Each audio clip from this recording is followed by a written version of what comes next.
I'm Edie Lush, and I'm here inside the Hub Culture Davos studio. It's 2020. It's the beginning of the golden decade. So I've got Luke Davies here. He's from the Group CEO's office and Vice President at Barclays. Thanks very much for coming along. Thank you very much for having me. So tell me, first of all, you helped build the Green Banking Initiative at Barclays. Why is that such an important initiative for Barclays, and how did you do it? Well, at Barclays, we see green finance and sustainable finance as the future. We certainly do. We want to be lending into the sunrise, not into the sunset. And for me, the sunset is the carbon-intensive businesses. And so we've got to be looking at the sunrise, either renewables, the green techs, all of these businesses which are looking to create a future for the world, for our kids, and really that's why we started.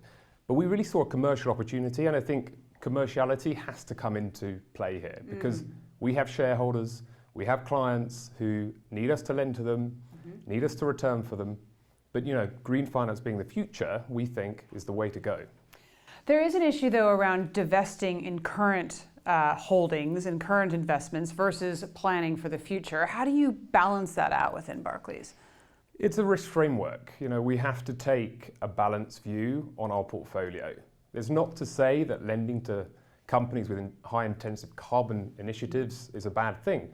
They are investing in renewable sources, they're investing in new green technologies. So we've got to be doing more of that in order to help them transition. So when someone says, why are you lending to Total? Why are you lending to BP?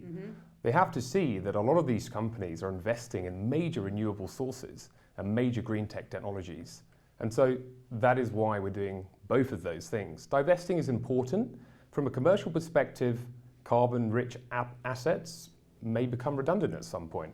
So as I say, we've got to be looking to the future, to the sunrise, not the sunset. Tell me about the stress testing that Mark Carney from the Bank of England has introduced, the climate stress test, and how you think that will change the landscape as well.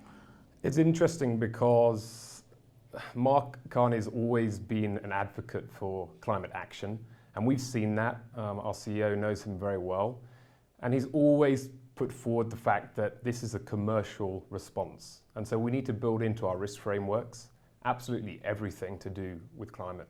And the more we do that, the more we realize that actually the opportunities are there. And that's the point. So when we analyze a risk, a lending decision, we've got to make sure that the green is in there.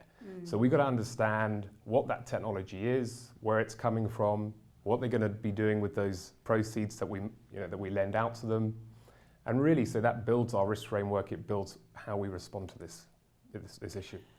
Banks aren't always known for their speed, and we do know that the change that we need needs to be quite rapid. If we are going to get to where we need to be by 2030, how fast do you think we can see a change in investments towards green?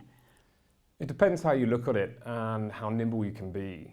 We at Barclays see that the first thing that we need to do is create this framework. And being here at Davos, you see that in fact, there is risk frameworks being built, but sometimes there isn't a consensus. So when the Bank of England come out with their task force for climate disclosure, that really is important, certainly in the UK, for providing a framework foundation for us all to think about and for us all to enhance our own risk frameworks. But the speed is important. I mean, we hear from Greta, we hear from other activists that this needs to happen and it needs to happen fast. But you can't underestimate that, again, we have big clients that need lending, that we can't just cut off what they're doing. But we do need to be quicker. And I think we all agreed this week that we probably need to be quicker together. Luke, thanks so much for stopping by the Hub Culture studio here in Davos, and I'm Edie Lush.